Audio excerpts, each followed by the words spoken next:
નમસ્કાર વિદ્યાર્થી મિત્રો, આ લેક્ચરની અંદર આપણે ધોરણ 10 ચેપ્ટર 2 બહુપદી જે છે એનું ઉદાહરણ 4 જોવાના છીએ અને ત્યાર પછી ઉદાહરણ 5 જોવાના છીએ. જે પરીક્ષાના હેતુથી નથી, પરંતુ ઉદાહરણ 5 જે છે એ થોડું આપણી જાણકારી માટે છે, જે ત્રિઘાત માટેનું છે. તો ઉદાહરણ 5 પરીક્ષાના હેતુથી છે નહીં. તો સૌથી પહેલાં ઉદાહરણ 4ની જો વાત કરવામાં આવે તો જેના શૂન્યનો સરવાળો અને ગુણાકાર અનુક્રમે -3 અને 2 થતો હોય તેવી દ્વિઘાત બહુપદી મેળવો. હવે આ દાખલાની અંદર આપણે દ્વિઘાત બહુપદી મેળવવાની છે. અત્યાર સુધી દ્વિઘાત બહુપદી આપણને આપી દેતા, આપણે એનો શૂન્યનો સરવાળો અને ગુણાકાર જે છે એ ચેક કરતા અને સહગુણક વચ્ચેનો સંબંધ ચકાસતા. પરંતુ અહીંયા શૂન્યનો સરવાળો અને ગુણાકાર આપી દીધો છે, આપણે દ્વિઘાત બહુપદી મેળવવાની છે. તો આની બે રીત છે. એક ટેક્સ્ટબુકની રીતે આપણે સૌથી પહેલાં કરીએ, ત્યારબાદ એક આની જે છે સરળ રીત પણ છે, તો એ પણ આપણે એની ચર્ચા કરીશું. તો સૌથી પહેલાં આપણે ટેક્સ્ટબુકમાં જે રીત આપેલી છે એની જો વાત કરવામાં આવે તો અહીંયા સૌથી પહેલાં આપણને સૌથી પહેલાં જો શૂન્યના સરવાળાની વાત કરવામાં આવે તો આલ્ફા પ્લસ બીટા, એટલે કે આલ્ફા એક શૂન્ય છે અને બીટા બીજું શૂન્ય છે, એનો સરવાળો આપેલો છે -3. હવે આપણે જાણી ગયા છીએ કે સરવાળો કેટલો હોય તો કે -bના છેદમાં એ હોય. તો -3ના છેદમાં કાંઈ જ નથી તો 1 હશે. એનો મતલબ અહીંયા a બરાબર આપણને 1 મળે છે અને b બરાબર 3, કેમ કે માઇનસ માઇનસ થઈ જશે પ્લસ. તો a બરાબર અહીંયાથી 1 મળે અને b બરાબર આપણને મળશે 3. હવે ગુણાકાર પણ આપણને આપેલો છે કે ગુણાકાર આપેલો છે આલ્ફા ઇન્ટુ બીટા બરાબર 2. તો ગુણાકારનું સૂત્ર પણ આપણને ખબર છે, અચળ પદના છેદમાં x² નો સહગુણક. તો 2ના 2 છેદમાં કાંઈ જ નથી, એટલા માટે એકડો. તો અહીંયા પણ a બરાબર 1 છે અને c બરાબર 2 છે. તો આપણે અહીંયાથી પણ લખી લઈએ કે a બરાબર 1 થશે અને જે છે c બરાબર થશે 2. હવે આને આપણે દ્વિઘાત બહુપદીનું પ્રમાણિત સ્વરૂપ આપણને આપેલું છે. તો કે હવે દ્વિઘાત બહુપદી p ઓફ x બરાબર ax² plus bx plus c માં a, b અને c ની કિંમત મૂકતા. તો આપણે a, b અને c ની કિંમત જે છે આમાં મૂકી દઈએ તો શું થશે? p ઓફ x બરાબર a એટલે આપણને 1 આપ્યો છે તો 1 લખવાની જરૂર છે નહીં, x² ગુણ્યા 1 એટલે 1 થશે. પ્લસ b આપણને મળેલો છે 3, તો 3x પ્લસ c આપેલો છે આપણને 2, તો 2 થશે. x² પ્લસ 3x પ્લસ 2 એ આપણને એક દ્વિઘાત બહુપદી મળી ગઈ છે કે જેનો સરવાળો અને ગુણાકાર -3 અને 2 હોય. પરંતુ આવી તો અસંખ્ય બહુપદીઓ મળે, આ તો એમાંની એક છે. તો p ઓફ x બરાબર x² પ્લસ 3x પ્લસ 2 એ શરતને અનુરૂપ એક દ્વિઘાત બહુપદી છે. તો આપણને જે છે કીધું છે એક દ્વિઘાત બહુપદી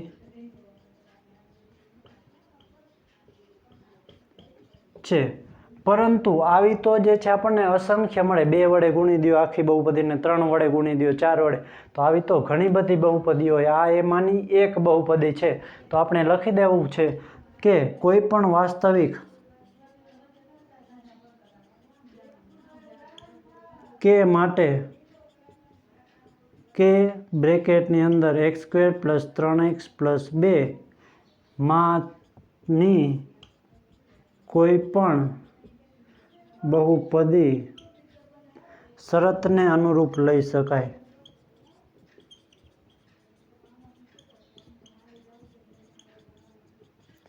તો અહીંયા આપણને જે છે એક બહુપદી મળી ગઈ છે કે આ મળે. પરંતુ આવી અસંખ્ય બહુપદીઓ હોય તો કોઈ પણ વાસ્તવિક સંખ્યા કે માટે આપણે 2 વડે, 3 વડે, 5 વડે ગુણી દઈએ તો એમાંની કોઈ પણ એક બહુપદી તમે આના સિવાય પણ તમે લખી શકો છો. તો અહીંયા જે છે આપણી પહેલી રીત જે છે એ પૂરી થાય છે. તો આ જે છે આપણને ટેક્સ્ટબુકની અંદર આપેલી રીત છે. ત્યાર પછી જો બીજી એક રીતની આપણે વાત કરીએ જે બહુ જ સરળ છે. તો સૌથી પહેલાં આપણને જે સરવાળો અને ગુણાકાર આપેલો છે ત્યાં સુધી તો આપણને ખ્યાલ છે.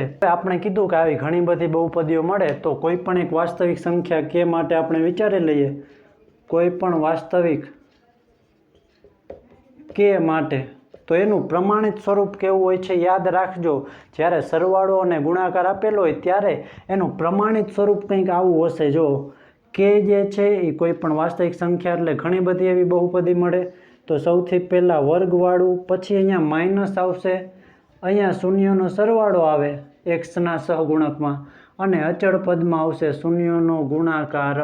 તો આ સ્વરૂપની હોય છે. જ્યારે સરવાળો અને ગુણાકાર આપેલો હોય ત્યારે એક્સનો સહગુણક સરવાળો હોય અને અચળ પદ જે છે એ ગુણાકાર આપેલો હોય. તો હવે ફક્ત આપણે કિંમત મૂકી દઈએ તો x² માઇનસના માઇનસ સરવાળો આપણને આપેલો છે -3, તો -3x પ્લસ ગુણાકાર આપેલો છે 2 બરાબર 0. તો k ના k, x² માઇનસ માઇનસ થઈ જશે +3x પ્લસ 2 બરાબર 0. તો આમાં પણ આન્સર આપણો એ જ આવે છે. તો આવી જે છે એક બહુપદી લખવી હોય તો એ આ થશે. તો x² પ્લસ 3x પ્લસ 2 એ આપણી જે બહુપદી મળી p(x) બરાબર એ માગેલ શરતને અનુરૂપ એક દ્વિઘાત બહુપદી છે. તો આ એક દ્વિઘાત બહુપદી આ છે, પણ એના સિવાયની જો તમારે જે છે k વડે ગુણીને લેવી હોય તો એ પણ લઈ શકો છો. તો આ બહુ આપણે સ્વાધ્યાય 2.2ની અંદર આવા જ્યારે દાખલા આવશે તો આ રીતનો ઉપયોગ જે છે એ વધારે કરશું, કારણ કે આ બહુ જ સહેલી છે. ઓમાં થોડા ઘણા જે છે એ પ્રોબ્લેમ્સ આવે છે, એટલા માટે આપણી પાસે સરળ રીત છે તો એનો આપણે ઉપયોગ કરશું. ત્યાર પછી હવે જો ત્રિઘાત બહુપદી વિશેની ચર્ચા કરવામાં આવે તો અહીંયા સુધી આપણને ખ્યાલ છે કે ત્રિઘાત બહુપદીનું ઉદાહરણ 5 આપેલું છે, જે એક્ઝામમાં પૂછાતું નથી પણ આપણને ખ્યાલ હોવો જોઈએ. 1 માર્કની અંદર ક્યારેક એના શૂન્યનો સરવાળો અને ગુણાકાર પૂછાતો હોય છે. તો સૌથી પહેલાં આપણે ત્રિઘાત બહુપદીના સૂત્રની જો ચર્ચા કરી લઈએ તો ત્રિઘાત બહુપદી માટે સૌથી પહેલાં તેનું પ્રમાણિત સ્વરૂપ કે ત્રિઘાત બહુપદી જે છે એ કેવા સ્વરૂપની હશે. તો આપણને ખ્યાલ છે કે સૌથી પહેલાં જે છે એ ઘનવાળું પદ આવશે. તો p(x) બરાબર પહેલાં ઘનવાળું પદ આવશે, પછી વર્ગવાળું આવશે, પછી cx એટલે કે x વાળું અને પછી આવશે અચળ પદ. હવે આપણે ધારી લઈએ કે આના 3 શૂન્ય મળે છે, આલ્ફા, બીટા અને ગેમા. તો આપણને ખ્યાલ છે ત્રિઘાત બહુપદીના મહત્તમ શૂન્ય એટલે કે વધારેમાં વધારે 3 શૂન્ય મળી શકે અથવા તો એનાથી ઓછા મળી શકે. તો આપણે ધારો કે 3 શૂન્ય મળે છે. હવે તો એ શૂન્યનો સરવાળો કેટલો થશે? તો એના માટેનું જે છે ત્રિઘાત બહુપદી માટેનું સૂત્ર છે શૂન્યનો સરવાળો, એટલે આપણે લઈ લઈએ 3 શૂન્ય છે આલ્ફા, બીટા અને ગેમા, તો એ થશે -b/a. આ પહેલું સૂત્ર છે. ત્યાર પછી બબ્બે શૂન્યોના ગુણાકારનો સરવાળો. તો બબ્બે શૂન્યોના પહેલાં ગુણાકાર લેવાના છે, એટલે કે આલ્ફા ઇન્ટુ બીટા, પછી એનો સરવાળો લેવાનો બીટા ઇન્ટુ ગેમા અને ગેમા ઇન્ટુ આલ્ફા, તો એ થશે c/a. અને શૂન્યનો ગુણાકાર જો વાત કરવામાં આવે તો alpha into beta into gamma, તો એ થશે -d/a. તો આ ત્રણેય સૂત્ર આપણે જે છે એ ખાસ યાદ રાખવાના છે. સરવાળો હશે b/a, બબ્બે શૂન્યનો ગુણાકારનો સરવાળો હશે c/a અને ત્રણેય શૂન્યનો ગુણાકાર હશે d/a. ઉદાહરણ 5 જે છે એ એક્ઝામના હેતુથી નથી, પરંતુ સમજવા માટે બહુ જે છે એ સારો એવો પ્રશ્ન છે. તો ઉદાહરણ 5ની અંદર આપેલું છે સૌથી પ્રથમ ચકાસો કે 3 -1 અને -1/3 એ ત્રિઘાત બહુપદી p(x) જે છે આના શૂન્ય છે અને શૂન્ય અને સહગુણક વચ્ચેનો સંબંધ ચકાસવાનો. તો સૌથી પહેલાં આપણે જે છે એ ચેક કરવાનું છે કે આ જે 3 આપેલા છે એ આ બહુપદીના શૂન્ય છે. તો એ આપણે 9મા ધોરણની અંદર શીખી ગયા કે એની કિંમત જે છે એક્સની જગ્યાએ મૂકવાની, અને જો બહુપદીનો જવાબ જો 0 આવે તો એ શૂન્ય છે, નહીંતર એ શૂન્ય નથી. તો સૌથી પહેલાં આપણે જે છે શૂન્ય ચકાસી લઈએ. તો પહેલાં તો જે છે આપણે 3 મૂકીને ચેક કરીશું. તો x બરાબર જે છે એ 3 લેતા, તો હવે આપણી બહુપદી જે છે p(x) બરાબર 3x³ -5x² -11x -3, એમાં xની જગ્યાએ આપણે મૂકી દઈએ છીએ 3, તો 3 પછી કૌંસમાં 3/3 5/5 3/2 -11 કૌંસમાં થશે 3 3/3 27 જે છે 3/3 થાય -5 3/2 થશે 9, 11 તરી અહીંયા આવે 33 કરી દઈશું, માઇનસ પ્લસ માઇનસ અને -3, 27 તરી 81 થશે, -45 આવશે, -33 -3. તો આનું સાદુરૂપ આપશો એટલે 81 અને આ થઈ જશે -81, તો 0 એનો મતલબ જે છે 3 જે છે આ બહુપદીનું શૂન્ય છે. x બરાબર આપણે -1 લઈને ચેક કરી લઈએ. તો સૌથી પહેલાં જે છે આપણને બહુપદી આપેલી છે એ લખી લઈએ. p ઓફ x બરાબર 3x ઘન -5x² -11x -3. હવે એક્સની જગ્યાએ આપણે કેટલા લેવાના છે? -1 મૂકીને ચેક કરવાનું છે. તો 3 -1 ઘન -5 -1 વર્ગ -11 -1 અને -3. સાદુરૂપ આપી દઈએ. 3 ના 3 -1 ઘન કરશો એ માઇનસ જ થશે. -5 -1 વર્ગ કરશો એ પ્લસ થઈ જશે. કોઈ પણ માઇનસ સંખ્યાની બેકી ઘાત વર્ગ હોય, ચાર ઘાત હોય તો હંમેશા પ્લસ થાય છે, કારણ કે 2 વાર હોય એટલે માઇનસ માઇનસ +1. પછી અહીંયા -11 અને -1 ગુણાકાર કરશો એટલે માઇનસ માઇનસ પ્લસ 11 એકુ 11 અને માઇનસ થઈ જશે 3. તો 3 એકુ -3, 5 એકુ -5 અને +11 -3. તો આનો જવાબ પણ આવી જાય છે 0, કેમ કે 11માંથી આપણે આ બધું બાદ કરી દઈએ તો એનો જવાબ પણ આવી જશે 0. એનો મતલબ -1 પણ આનું શૂન્ય છે. ત્યાર પછી આપણે જે છે ત્રીજું ચેક કરી લઈએ. તો x બરાબર -1/3 લેતા. તો p ઓફ x સૌથી પહેલાં આપણે બહુપદી લખી લઈએ કે આપણી પાસે બહુપદી આપેલી છે 3x ઘન -5x² -11x અને -3. તો હવે આપણે જે છે xની જગ્યાએ -1/3 મૂકવા છે તે લખી દીધા. -1/3 ઘન -5 વળી xની જગ્યાએ -1/3 વર્ગ 11 ના 11 અને -1/3 અને -3. હવે આપણે સાદુરૂપ આપી દઈએ કે બરાબર ના બરાબર 3 ના 3 -1 ઘન થશે, -1 જ થાય. બેકી ઘાત હોય તો પ્લસ, એકી ઘાત હોય તો માઇનસ જ રહેશે. 3 ઘન થઈ જશે 27 -5 ના 5 1 વર્ગ -1 વર્ગ +1 થઈ જશે, 3 વર્ગ થઈ જશે 9, માઇનસ માઇનસ થઈ જશે +11/3 અને -3 એમનેમ. હવે અહીંયા ઉડે છે 3 9 27, તો અહીંયા થશે -1/9 -5/9 +11/3 -3. તો હવે અહીંયા જે છે આપણે લસા લેવો પડશે. તો સૌથી પહેલાં આના છેદમાં કાંઈ જ નથી એટલે અહીંયા જે છે 1 હશે તો 9 લસા આવશે. તો 9 લસા જે છે એમાં આ બે સંખ્યાને કંઈ ગુણવાની જરૂર છે નહીં. તો અહીંયા -1 અને -5 જે છે એમનેમ રહેશે. અહીંયા ઉપર નીચે જે છે 3 વડે ગુણવું પડશે તો 9 થઈ જશે, અને અહીંયા જે છે 9 વડે ગુણવા પડશે 1ને, એટલે છેદમાં થઈ જશે 9. તો હવે બધાયના છેદમાં 9 આવી ગયા છે તે થઈ ગયો લસા. -1 -5 +11 તરી થઈ જશે 33, -9 તરી 27. તો આની બાદબાકી કરશો એટલે આવશે 0/9. તો 0/9 એટલે 0 જ આવે. તો -1/3 બરાબર પણ 0 આવે છે. એનો મતલબ જે છે કે આ ત્રણેય જે સંખ્યા છે એ આ શૂન્ય છે. -1, 3 અને -1/3 આ ત્રણેય સંખ્યા જે આપણને આપેલી છે એ ત્રણેયનો જવાબ 0 આવે છે. તો એ ત્રણેય આ બહુપદીના શૂન્ય છે.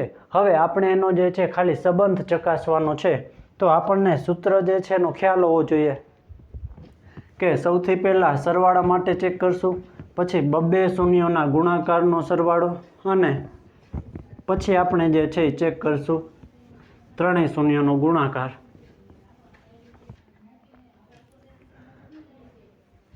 હવે ફક્ત આપણે સંબંધ ચકાસવાનો છે. તો સૌથી પહેલાં સંબંધ ચકાસીએ એના પહેલાં આપણે અહીંયાથી જે છે p ઓફ x બરાબર 3x ઘન -5x² -11x -3 ને આપણે જે છે શેના સાથે સરખાવી લેશું? પ્રમાણિત સ્વરૂપ સાથે સરખાવી લેશું. પ્રમાણિત સ્વરૂપ ax ઘન +bx² +cx + d સાથે સરખાવતા.